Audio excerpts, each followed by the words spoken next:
Bill Sessions is somebody who knew Flannery O'Connor personally and has become her official biographer.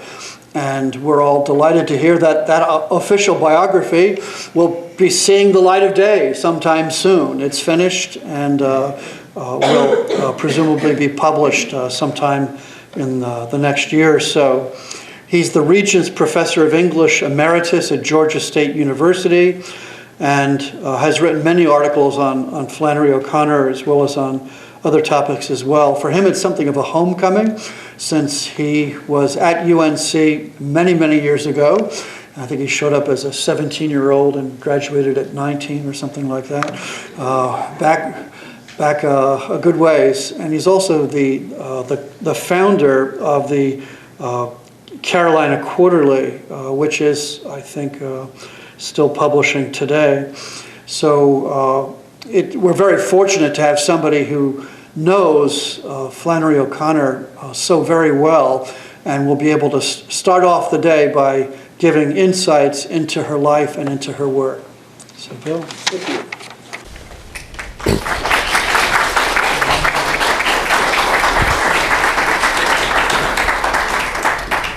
I appreciate your being here today. Thank you, Chris, for your introduction. I always forget to say thank you to these people, and I feel like my mother is over my head beating me. And I do. I have a long past here. In fact, I'm really older than the Yoda, and I told one of my sons that, and he said, "Oh yes, but the Yoda had more hair." So I don't think that's always very, but you know, as sons are, mine are always carping or have something of that sort to say. So I'm glad to talk to you about Flannery O'Connor, and because I knew her and I liked her.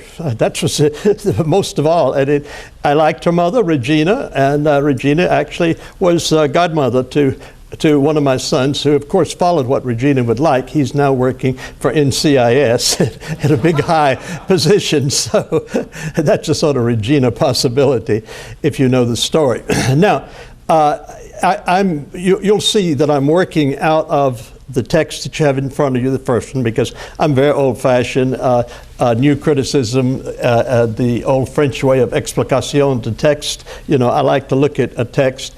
And I certainly am not a modernist in saying, how do you feel about this? Where's your heart? You know, and how would you place it in your experiences? I don't care. I mean, I wish you well. I hope you have a lot of experiences, and I hope they're all good and all that. But really, frankly, I don't care.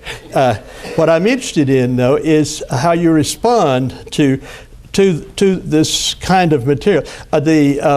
A reporter, a very nice guy over the phone that I talked to, asked me, he said, well, why has the Carolina Quarterly lasted so long? And I said, because, I really didn't know the answer, but it struck me, because we wanted literature. We weren't interested necessarily in sociology, ethnicity, political science, or any of the other things. Those are not bad, but they are not what you're dealing with a text. So I'm going to start out with this, and look at your handout, and I'll refer to it from time to time.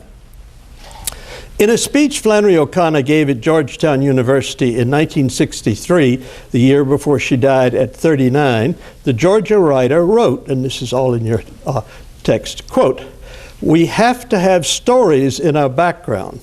It takes a story to make a story." This speech was entitled "The Catholic Novelist in the Protestant South." The latter phrase, I would assert, about as anachronistic in 2013 as possible.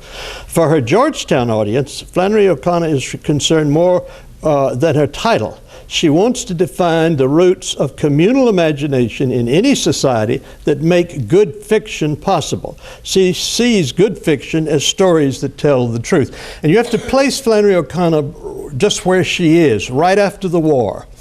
By the late 40s, Faulkner, the great power of Faulkner, the great power of Eudora Welty. And if you don't think Eudora Welty is powerful, read Truman Capote, look at Steel Magnolias, and every other item that you have like that.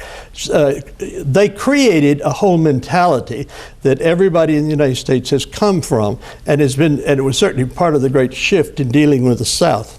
Flannery, therefore, saw such stories as guides, this is in your text, that exist in a concrete form known and held sacred by the whole community, much as the legends of the Ganges River in India, where Hindus and the Buddha ritually bathed. These stories, quote, affect our image and our judgment of ourselves. They tell us about how we look at the life we wake up to each day and what is inevitable even for the most secular of wakers, quote, our judgment of ourselves. O'Connor then adds a caveat, significantly ruling out all theories and ideologies and theologies without images or incarnations. That is, abstractions, formulas, laws will not serve here. In fact, Flannery reiterates, we have to have stories in our background. It takes a story to make a story.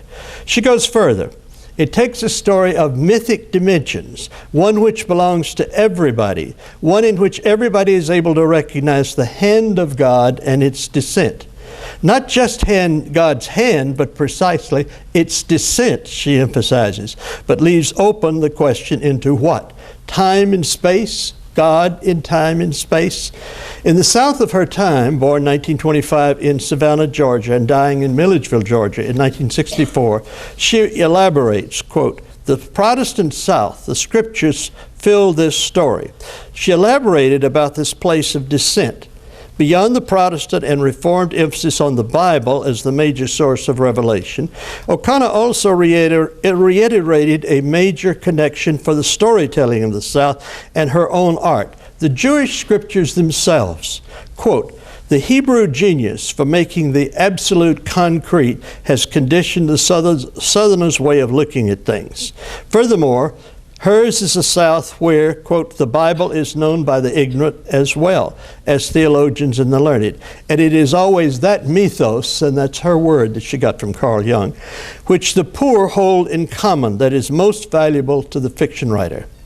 Here she is describing not only her 1950s world, but the world of the greatest of all religious novelists, especially Dostoevsky and his world.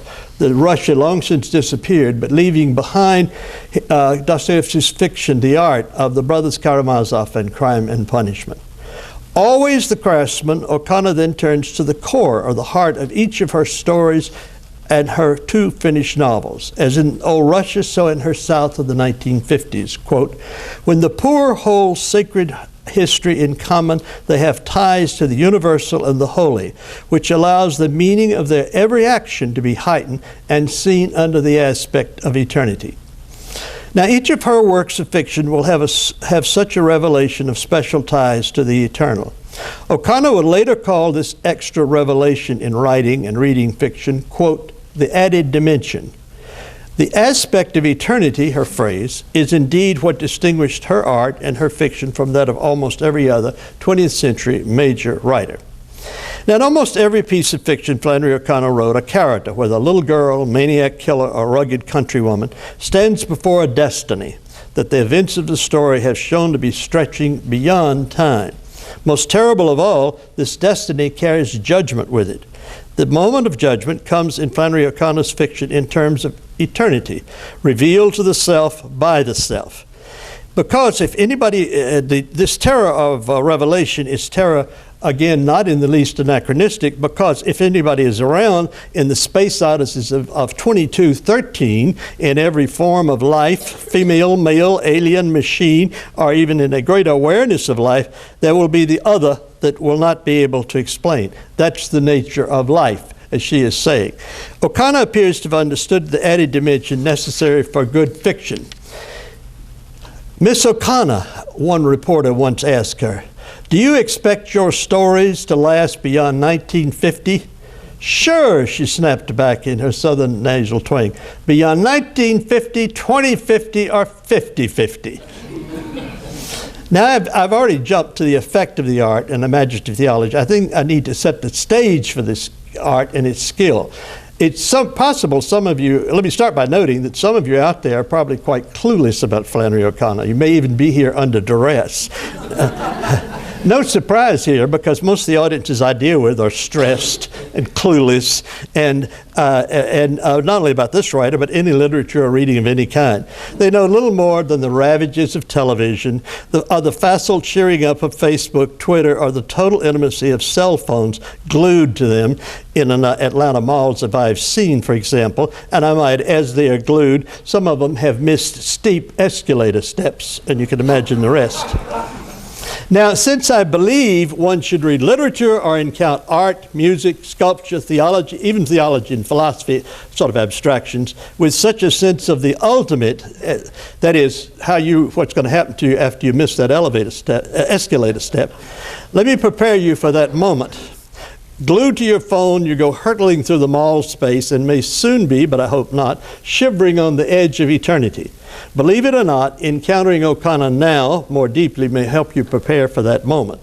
In short, the more we look at her life and the more we immerse ourselves in her art, I am betting that you will be readier however long you survive after you fall. Dying, Hamlet says to Horatio, readiness is all. And so does old St. Paul in similar language writing Timothy. So I quickly add that we have to have a story to tell a story. And the story I'm going to first talk about is her life. But I quickly add, do not think you can interpret literature or art through a life. I am totally against that. In other words, oh, she had a boyfriend. Okay, we have more sex in this story than in the next one. This kind of thing. Not quite the same way. Or if it is, it's where you start, not where you end. In any case, her fiction, her art, and what it reveals has become so great that the 20th century poet, a great 20th century poet, Elizabeth Bishop, wrote when Flannery died that her stories would last as long as American literature. And that is really to say, as long as any literature lasts, or any human beings, or any alien sentient in a totally technological universe is there to read whatever kind of book. I'm a great believer that technology is there. We're always on the edge of collapse. Newman has a wonderful thing, I can't think where it is. We're always on the edge of a volcano, walking on the edge of a volcano. And I think that's one way to kind of see where we are. Now, O'Connor's life had its own drama, and it was divided into two parts. At 25, after a very active life, she had learned she had an incurable death-dealing disease, systemic lupus erythematosus, an autoimmune disease. That is, her body was killing itself. The self was, without her will, committing suicide. She could do nothing. Her freedom as a living human being could do nothing, hurtling through space and time toward annihilation. By a kind of miracle and a brilliant young Atlanta internist, Flannery lived almost a decade more than her estimated death time of 5 years. In 14 years, she published 2 novels, completed 2 volumes of short stories, and wrote essay after essay and thousands of letters. As in the midst of a death watch, she discovered, what was interesting, her third vocation of friendship. The Savannah, Georgia, where she was born on March 25, 1925, had a large, tightly knit Catholic community where the date of her birth had a significance. That is, the cathedral was across the street from where her house was, and the significance of March 25th was, of course, the Annunciation. And this, not only did that cathedral, I might add, dominate her existence in terms of being there, and there are many pictures she drew early going back and forth to Mass, but every 15 minutes to this day, the bells toll, and to the point of difficulty for some people, and they were to remind the hearer to stop and pray the Hail Mary, ending, "Pray for us sinners now and at the hour of our death." So, several people have noted that O'Connor, one of O'Connor's admirers is Bruce Springsteen, and I talked to a priest who is all caught up in Bruce Springsteen and not so much in Flannery O'Connor, and I said that Flannery had heard these bells, it's the only place you could do it as a writer. I mean, Saul Bellow didn't hear bells, and other people, but the point is that the bells that you could hear would be New Orleans or someplace like that. But the point I'm making here is that It turns out that St. Rose of Lima, in wherever he was in New Jersey, Bruce Springsteen grew up hearing those bells in the same way. I don't know what all that means, but you might be interested in working it out. In any case, she had a Catholic education there at St. Vincent's Academy. It's run by the Sisters of Mercy, and most of them were from Ireland, and her mother took her there across the square every morning. Now, the square in Savannah was, you were in a very mixed city, because Savannah was connected not only to London and New York, but also to Havana. Havana was the next port of call as you went south, and then Latin America. So she heard foreign accents. She also heard what I grew up with on the coast of South Carolina, fast musical gullah accents of African Americans from the islands. This is a language you really have to hear. I grew up with it so that I would hear people say, "You're not going to get nyanda. You're not going to get nyanda." Meaning Ewan's going to get into the house, or get in there. But it was a language that she heard, as well as Church Latin. In other words, what I'm getting at is they became the basis for her to form another kind of language, as she would call it, Savannah reality. Now, Savannah sounds also led to popular songs written by a family friend, Johnny Mercer, but also from black jazz, such as the syncopated Hard-Hearted Hannah, the vampire of Savannah. And it has a character, at least in one line, that sounds very much like a O'Connor character. "I met her at the seashore with a great big pan. There was Hannah pouring water on a drowning man." Her father had been a native of this port city. His family had immigrated from Ireland. And there are two remarkable events of her early life there. The most overwhelming was the influence of her father, Ed O'Connor. He had wanted to be a professional writer, and from him, Flannery learned her first lessons of language. She also learned from him how breakdown and loss may not be overcome, but could be transformed. Ed had served as an officer in the First World War, fighting directly on the front lines in the new anti-aircraft warfare. He commanded machine gun nests that attacked aircraft such as that flown by the German Red Baron. He suffered terrible stresses from these attacks and the carnage around him, and then severe psychological trauma after the war, evidenced by periods of withdrawal and silence that the little girl saw.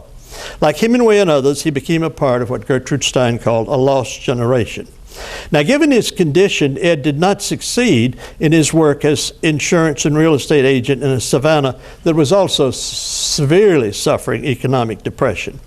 The little girl, an only child, knew a father estranged by silence and then by her parents becoming estranged because of their relative poverty, except that Regina O'Connor was a very shrewd woman, and she's enormous vitality. She, I might add, lived to be 100. When she got to 96, I said, "Regina, it looks like you just might be 100. She said, "I intend to get there." Well, she didn't quite make it. But I had a cousin Katie, who had his father there in Savannah, had founded the bank that would ultimately be the Bank of America. Cousin Katie owned mills all through the Southeast and vast tracts of Florida and most of Tampa.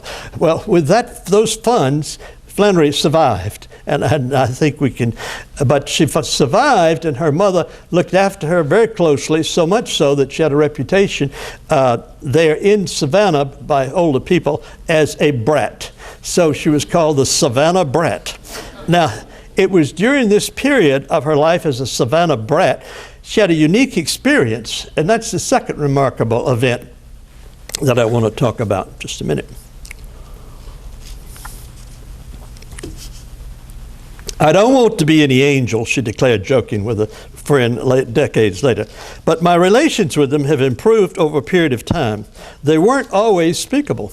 Continuing the mocking tone in her letter, often a sign in O'Connor of total seriousness, Flannery gave her history in this letter. "I went to the sisters for school for the first 6 years or so.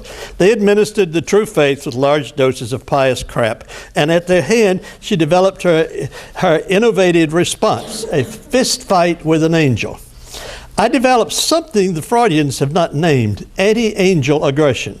This aggression took its rituals over a period of years, not months.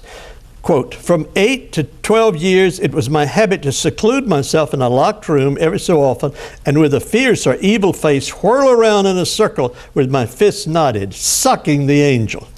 O'Connor was specific. This is the guardian angel with which the sisters assured us that we were all equipped. He never left you. The little girl hated him. My dislike of him was poisonous. She fought him with all her strength. I'm sure I even kicked at him and landed him on the floor. The rebellious child did recognize heaven. You couldn't hurt an angel, but I would have been happy to know I dirtied his feathers. And the mature Flannery added dryly, I conceive of him in feathers. Now, like a Benham rooster for the little girl of the peacocks of Andalusia, her bird guardian angel was always heralding to Flannery what she would later, in an essay on the peacocks, call the invisible parade. And they were greater a parade than the lurching drunk Irish she saw every St. Patrick's Day in Lafayette Square. In other words, Savannah on St. Patrick's Day you don't want to go to. But it would take at least a fist fight first. Anyway, Flannery wrote to the friend, the Lord removed this fixation from me by his merciful kindness, and I've not been troubled with it since. Now, people I interviewed for this book on Flannery O'Connor, one of them was a friend of hers named Loretta, who was very tough and knew her too. I said, for example, I said, Loretta, what do you remember best about Flannery O'Connor? Not much. In other words, she knew right away the brat that Savannah was like, and so the guardian angel did his job, and that was then the first lesson. But it was, she went further, because what would happen now was that she'd been awakened early to the violence that had been around her and that she was aware of. But her father would die early. He had the same disease of lupus that she had. And before his early death, however, he had an amazing change. He had been silent, and then all of a sudden, he became a member of the American Legion, and then became a prominent leader, and finally was commander for the entire state of Georgia.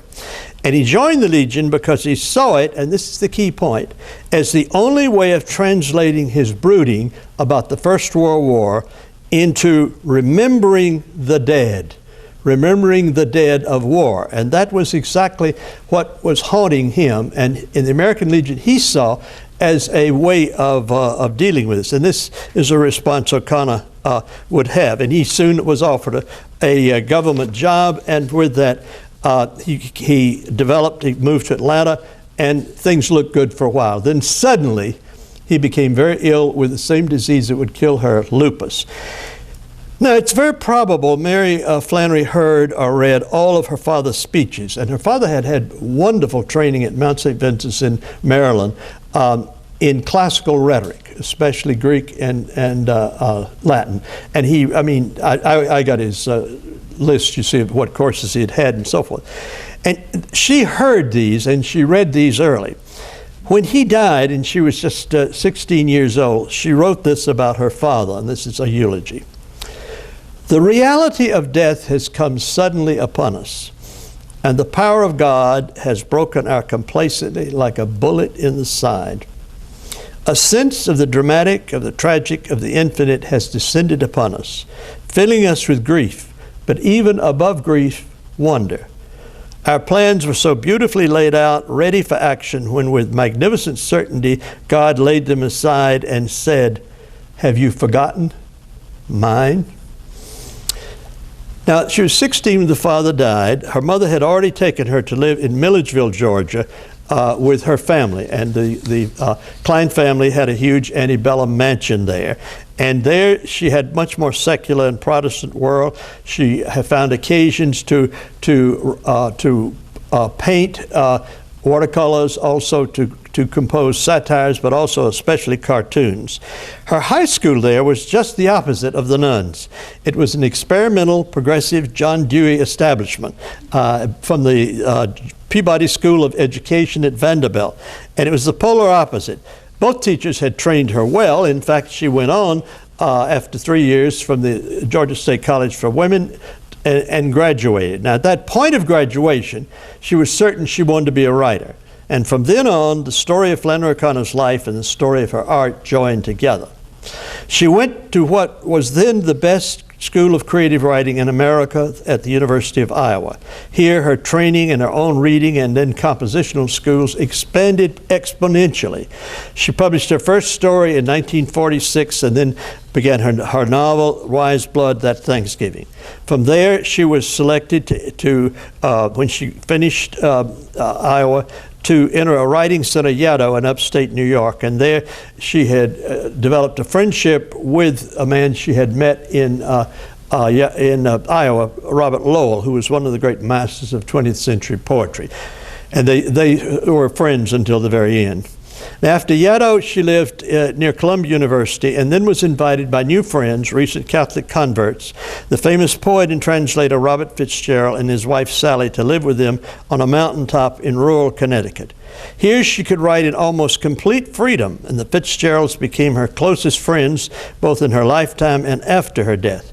Robert was not only her careful executor, but Sally edited the unpublished works and then later Flannery O'Connor's Letters in the Habit of Being, and then wrote the first biography of Flannery in her chronology of her Library of America edition, which was perhaps one of the greatest achievements we have, and really thanks to that Library of America edition, we now have Flannery O'Connor where she is. Just before Christmas 1950, Flannery O'Connor became ill. On the train south, her body visibly and painfully changed as the onslaught of the disease lupus suddenly showed itself. When she arrived in Atlanta, the young woman who had left the Fitzgeralds in Connecticut sporting a new beret was greeted by her uncle, as he himself told me, looking like a shriveled, and these were his words, old man. O'Connor barely lived the year out and spent months in the hospital or later in a sickbed. She was saved by young internists who spotted the new disease and knew what little could be done to save her. At 25, she was given a sentence of 5 years at most, a death sentence, but thanks to the internist and her persistence, she lasted 14 more years, a miracle in itself. Now, in those years, she moved to the country place her family owned, an antebellum house on a farm called Andalusia. There she finished the first novel, Wise Blood, then published a second volume, Stories, A Good Man Is Hard to Find, and then in 1960, her second novel, The Violent Buried Away. In the remaining 4 years of her life, she worked at a new novel, quite different from the other two in form, and then a number of new stories. O'Connor died on August 3, 1964, going into a coma in July, from which she did not return.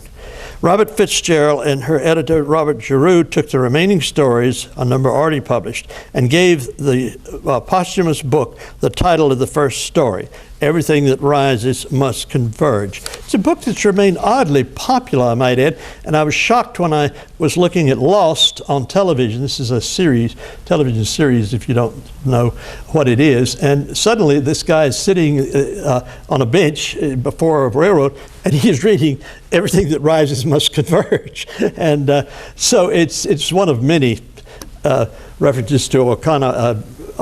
You have not only Bruce Springsteen, who says what he read in Wise Blood, it helped him as he got into one of his albums. Tommy Lee Jones told his people in his No Country for Old Men, whatever that title that is. Anyway, he said to them, go read Isaiah and Flannery O'Connor. Tommy Lee Jones had written a dissertation at Harvard,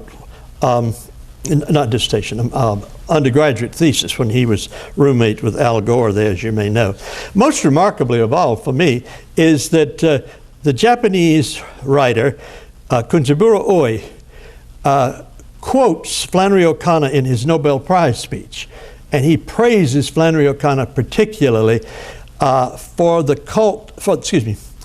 her work on it's called The Story of Mary Ann, but it's about life and the protection of life. Kunzaburo Oi had a son who should have been put to death, but was not, because he had afflictions of all kinds. He later became a big pop star in Japan, I'm told, but I haven't heard him. All right, now what I want to do next is to turn to two stories, or rather their endings. Now, neither of our other speakers are going to deal with these works, and they're going to give you some wonderful insights about the works they're dealing with, and you'll go out shivering, you see, from the insights and what you find out. Now, I'm going to deal with the early story, A Good Man is Hard to Find, and the very late Revelation. They have a persistent theme, this moment of encounter with eternity, and in both a desire that fails in itself but holds the hope of being aware of the desire and even the extent of failure. In other words, what I'm saying is, it's like those of you who are looking at your phone and you go over the escalator, in the mall. This is a moment that you may have an encounter with eternity, but you'll find that maybe you didn't make it. You didn't make the eternity and you didn't make the other, but you had the hope of it. And that's kind of what I want to deal with. You'll see how that works. In the story whose title became the title of her first volume, A Good Man is Hard to Find, the head of the criminal gang who escaped from jail and captured a family that made a wrong turn on a deserted road is called the Misfit. Probably her most anthologized and popular story, and so admired by Truman Capote that he used it for In Cold Blood. O'Connor's novel takes its turn from the virtual soliloquy of the misfit to the old grandmother who has not yet been murdered. After hearing pistol shots from the woods and no one presumed alive in the car with the grandmother, even the baby boy, the grandmother begins to mumble, "Jesus, Jesus." The Misfit picks up that reference and proclaims the line that one Emory theologian once told an audience should be added to the 4 Christian Gospels. "Yes'm," the Misfit said as if he agreed. Jesus thrown everything off balance. The killer continues. "It was the same with him as with me, except he hadn't committed any crime. And they could prove I had committed one because they had papers on me, although they never showed me my papers. As a result of this confusion, I call myself the misfit," he said, "because I can't make what all I've done fit with what all I go through in punishment." Now, I know that sounds like most of your lives, but live on. It will get probably a lot worse, but it might not. Any case, something is resonating here. So then he's talking and he's interrupted a piercing scream from the woods, followed by another pistol report. In other words, they're killing him. When the grandmother offers to give him all the money he wants, the misfit has a tight-lipped aphoristic retort. "Lady," the misfit said, looking beyond her far into the woods, "there never was a body who'd give the undertaker a tip." The old woman knows her murder is imminent, but she is silent as the misfit talks further about the pain of his existence. He's learned a unique lesson, he tells the grandmother. Only in murdering or in inflicting hurt can a human being like himself find any joy at all. This is a standard diabolical figure. If you haven't, read Milton's Paradise Lost. But only in pain, only in hurting. And I know you have a lot of friends who call you and trick you and do terrible things to you, but remember, only in their tricking and pain and inflicting are they getting any joy at all in life. So keep that in mind too. So he says to Misfit, "Jesus was the only one that ever raised the dead," the Misfit continued, "and he shouldn't have done it. He throwed everything off balance. If he did what he said, then it's nothing for you to do but throw everything away and follow him. And if he didn't, then it's nothing for you to do but enjoy the few minutes you got left the best way you can by killing somebody or burning down his house or doing some other meanness to him. No pleasure but meanness." When the old woman mumbles, "Maybe he didn't raise the dead," Misfit wakes up. "I wasn't there, so I didn't say," and he adds, "I wished I had been down." He hits the ground with his fist. "It ain't right I wasn't there, because if I had been there, I would have known." At his outburst, the old woman feels sympathy, reaches out for him and touches his body, and in response, he shoots the grandmother 3 times through the chest, and then tells one of the criminals who come back from the woods, "She would have been a good woman if it'd been somebody there to shoot her every minute of her life." Flannery O'Connor's posthumous book, Everything That Rises Must Converge, ends in 3 stories that I call a triptych because of their luminosity. In Revelation, Mrs. Ruby Turpin has received an insult in a doctor's office that she cannot shake off. Like the misfit all alone with the question of his life, Ruby cannot escape a sense of death, certainly the extinction of what has always given her life such certainty. The insult has threatened her belief in the saved status of her life and the certainty of her middle Georgia world. Ruby had always known Jesus did raise the dead and that he is her personal Savior and supports her world. She's astonished now at the sense of loss she's been made to suffer. Where is Jesus? How could he do what he did to leave her so alone with no comforting answer? The insult in the story occurs in a doctor's office from a fellow patient also waiting, a mentally unstable young woman, and Flannery adds, she goes to Wellesley. The intellectual young woman has despised the pious remarks by Ruby in the waiting room, and after enduring the countrywoman for some time, she tosses her book at Ruby, hitting Mrs. Turpin over the eye, and then the young woman lunges across the room to strangle her. She is pulled back from the countrywoman, but not before looking Ruby directly in the eyes and whispering a curse. Go back to hell where you came from, you old warthog. After the violent encounter and back home with her injury, Ruby cannot stop brooding all day on the meaning of the episode. She is sure there's a message in the violence in the episode. God works that way. Finally, still brooding at twilight, Ruby goes out to feed and water her own hogs. Completely alone by the pig pen, the heavy-set countrywoman considers what has happened, not just to her, but to her world. The way it is arranged, she feels it's on the edge of vanishing, and she's furious. At the pig pen, Ruby begins a dialogue. Her prayer is full of anger. Why you send me a message like that for? She'd always felt she was chosen by God, and now, how am I hog and me both? How am I saved and from hell too? She rails at the God she's always trusted, and then a final surge of fury shook her, and she roared, who do you think you are? She demands an answer and suddenly grows silent, knowing an answer may come. It does. And Miss Turpin is even more humiliated because she cannot resist its reality. It is, in fact, in the sky above. Quote, until the sun slipped finally behind the tree line, Mrs. Turpin remained there with her gaze bent to the pigs as if she were absorbing some abysmal, life-giving knowledge. When she finally lifts her head, the countrywoman sees, quote, only a purple streak in the sky, cutting through a field of crimson and leading like an extension of the highway into the descending dusk. Lifting her hand, she begins to see, quote, the streak as a vast swinging bridge extending upward from the earth through a field of fire. Upon it, Ruby saw a vast horde of souls rumbling toward heaven. At this point, Ruby receives another insult, far worse than the book thrown in her face or the curse. She knows with certainty now just who is sending her this vision. In the horde or swinging bridge upwards, the southern countrywoman cannot believe her eyes. Quote, there was whole companies of white trash, clean for the first time in their lives, and bands of black niggers in white robes and battalions of freaks and lunatics jumping and clapping and leaping like frogs. Then the real humiliation. And bringing up the end of the procession was a tribe of people whom she recognized at once as those who, like herself and her husband, had always been a little of everything, had a little of everything, and the God-given wit to use it right. Was she no longer chosen? Ruby leaned forward to observe them closer. People like her were marching behind the others with great dignity, accountable as they had always been for good order and common sense and respectable behavior. They alone were on key. It was not enough.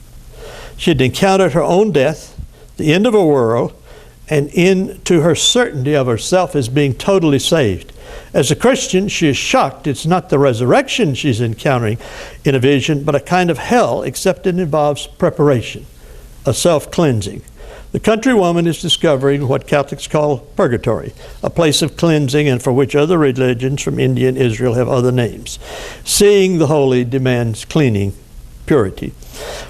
Ruby now sees what lies ahead for her, the burning she cannot escape. Yet she could see by their shocked and altered faces that even their virtues were being burned away. What kind of a hero is O'Connor envisioning here? Ruby Turpin and the Misfit have learned that only in their knowledge of imminent death can they find the meaning of life, and including, for the Misfit, the license to kill as a way to find meaning. It is one more O'Connor perception of the uses of the evil and diabolical to find salvation. A final clue for understanding better these characters comes from one of her multitudinous letters. For many people, Flannery O'Connor's greatest achievement were the letters in her great epistolary volume edited by Sally Fitzgerald, The Habit of Being. I choose just this one letter because it explains better how the endings of these stories make sense, and it's also a favorite of mine. I have the title for my forthcoming book, biography of Flannery. That's the last handout. The Georgia writer has discovered a new friend in Atlanta. And this friend is like a Kafka character, as Paul Eli has pointed out. She was a clerk in a retail credit world. She went home to a little small apartment and read, and that was her life. And yet, she has extensive correspondence with Flannery O'Connor and Iris Murdoch. One of those strange connections, and really would seem almost impossible, even in fiction. But in fact, it happened. Now, the woman has just written, Flannery, that she thinks Flannery has too much artificial Catholic renunciation and implied she needs to break out of her Catholic shell. That's a standard thing, that you're caught too much in renunciation. You know, you want to be sort of a type that you got to get out of it. You got to get out and live and do things. Now, in this letter, Flannery cautions her friend, is first of all, unlike you, I am not a pantheist, and I do not think of the creation as God, but is made and sustained by God. Furthermore, quote, I don't assume that renunciation is good in itself. Always you renounce a lesser good for a greater. The opposite is what sin is. She then corrected the friend. The phrase naive purity is a contradiction in terms. I don't think purity is mere innocence. I don't think babies and idiots possess it. I take purity to be something that comes either with experience or with grace, so it can never be naive. In fact, quote, on the matter of purity, we can never judge ourselves, much less anyone else. Anyone who thinks he's pure is surely not. Flannery had recently sent the friend an article on St. Thomas Aquinas and Freud, and noted here, the latter, the article, has the answer in it to what you call my struggle to submit, which is not struggle to submit, but to struggle to accept, and with passion. I mean, possibly with joy. Flannery now gives a grand and what I consider a very accurate picture of herself. Quote, picture me with my ground teeth stalking joy, fully armed too. It is a highly dangerous quest. In other words, it's not Disneyland you're going to with happiness and joy, but your joy is demanding and dangerous. Then she turns to a passage she had just read in St. Cyril of Jerusalem instructing catechumens. As we shall see now, this passage directly relates to the two endings of the stories we just talked about. The other day she wrote the friend in Atlanta, I ran up on a wonderful quotation. The dragon is at the side of the road watching those who pass. Take care lest he devour you. You're going to the Father of the souls, but it is necessary to pass by the dragon. In this teaching from the ancient Christian church and renewed in the 20th century, O'Connor used a story to tell another story. It is a story to tell a story. A text that tells us there's no escape from encountering the diabolic and the devil's gift of death, including the living death of the misfit. But she's also saying encounter with death is also encounter with the eternal in our daily lives. And yes, that encounter requires passing by the dragon to find that edge of eternity. That is, the story is the line that you take, that you must take by the dragon. This is what St. Cyril meant way back. I mean, he was dealing with the devil-dragon figure. But the point is that you have to go by that kind of evil in order to find, and this is an O'Connor point, something more than evil, something greater than evil, something contradicting evil. So, in O'Connor's fiction, the misfit who knew only in death and his killing of others, none could escape their extinction, but only be prepared to pass by the dragon that seeks to devour them, and will, unless they keep on going to the Father of souls. Now, in O'Connor's fiction, what Ruby Turpin sees is as clear as any vision of an afterlife rendered in her stories. There are no visions of heaven or any afterlife in her work. They don't exist. Are there visions of hell? Well, that's up to you. It depends on, for some of you, it may seem like paradise. For others, it may seem hell. But, you know, a lot of you are more neurotic than others. So, in any case, What she sees is, this is no visions, but her stories are preparation. And to that end, her stories can be read, as has been pointed out, like a Buddhist koan or Stoic exercises of ataxaria. That is, you read the stories and you enter into the Buddhist setup that you want to deal with, or for the Stoics, you do the exercise which prepares you for what will be later. And I might add, Stoicism never left our world and to this day. Although the stories reveal only the inevitable passing by the dragon, not what is beyond, O'Connor is clear about one point. You are only passing by the dragon. The stories make us ready, in fact, for the passing, if we make it at all. And the quotation story tells us another story. There is a father of souls out there somewhere. In fact, the phrase stalking joy, which is what she says about herself, tells us by its own terms there's a joy already within us that tells us that the joy is already there, just waiting. What reading Flannery O'Connor finally tells us is this: have the courage to pass by the dragon, and in no surprise, stalk on, stalk on. Thank you.